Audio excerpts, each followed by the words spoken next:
ngasina lengmeda toba hayengna paumeda toba hanchina tangkhulda toba sumana torap mukoi game se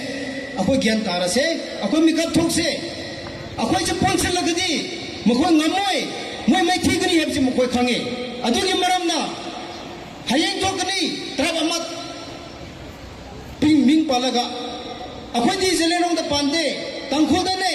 metai dane haina sumaina sanariba game se ngasi digini akoi se mikap thokle harga akoi indigenous yelhomi phurup se akoi puksel ama manare harga hokan ama manare harga akoi unity leina akoi lamse akoi kanda biade hai bisi so hai janinge ngasi digi akoi mikap thok se timma matam nate example ama oina hiding badi sai ase ama mamam thude gadi ilai lena thude kani sai ase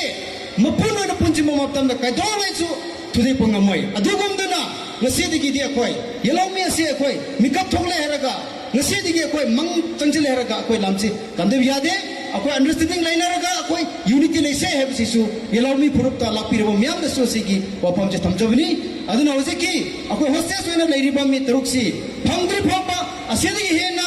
ase digi sathiba ase digi akan ma khonjang he ne changjila kani aduma tamna manipur se intha leiroi manipur se inthage manipur se peace lage harga di state government asina mukoi ki tofam thokpa justice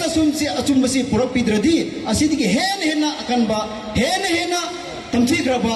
thodoksi hena thorokani aduna state government manipur state government sina innocent law heraga amma thuba matamda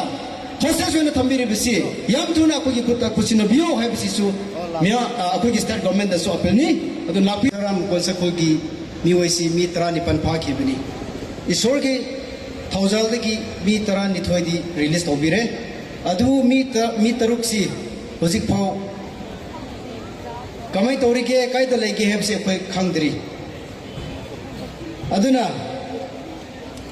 manipur government da su central government da su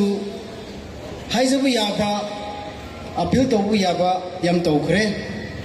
yam chalure adubu hojik phau sine haiba karisu mukhoi ki answer leite phakibudi me tang tara humde da phakibani ngasi di tang kunga manga sure manipur government asina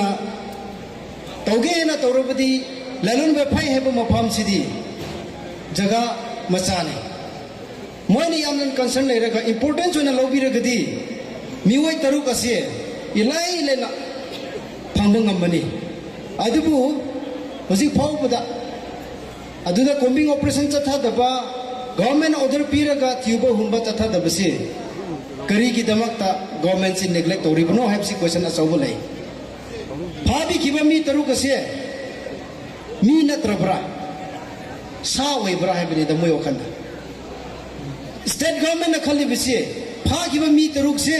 hojik phaw thadar triba kamai torige sigrabra hinglibra habsu ko khangdaba mafam chu khangdana leri bisi